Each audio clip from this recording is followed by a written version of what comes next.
কয়েকজন লোক টেবিলে বসে সংস্কার করা যায় না। জনগণের ম্যান্ডেট নিয়ে নির্বাচিত সরকারই সংসদে পরিপূর্ণ সংস্কার করবে বলেছেন বিএনপি নেতারা। তারা বলেন, সঠিক ভোটের জন্য তত্ত্বাবধায়ক ব্যবস্থার প্রবর্তক বেগম খালেদা জিয়ার সরকার। রিপোর্ট করছেন Sikandar Rahman. Doctors association of Bangladesh DAB আয়োজিত জুলাই আগস্টের গণ অভ্যুত্থানে আহতদের আর্থিক সহায়তা অনুষ্ঠানে বিএনপির স্থায়ী কমিটির সদস্য আমির খসরু মাহমুদ চৌধুরী বলেন, রাজনীতিবিদদের উদ্দেশ্য খারাপ হলে কোনো সংস্কারই কাজ করবে না।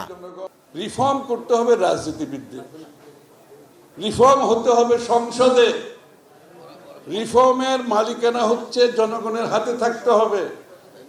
আমরা কিছু লোক বসে এখানে কিছু রিফর্ম করে ফেলবো আর বাংলাদেশ 50 বছর এভাবে চলবে, এর থেকে ভুল ধারণা কিছু হতে পারে না।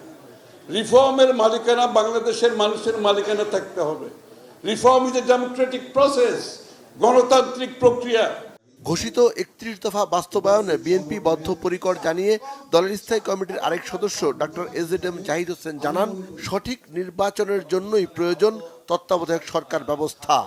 এই যে নির্বাচনী ব্যবস্থা, ভোট যাতে সঠিকভাবে হয়, সেই জন্য নির্দলীয় তত্ত্বাবধায়ক সরকারের অধীন নির্বাচন হবে, সেটিরও প্রবর্তক এই যে খসরু ভাই সহ আমাদের দেশনেত্রী বেগম খালেদা জিয়ার নেতৃত্বে যে পার্লামেন্ট ছিল, দে ডিড ইট।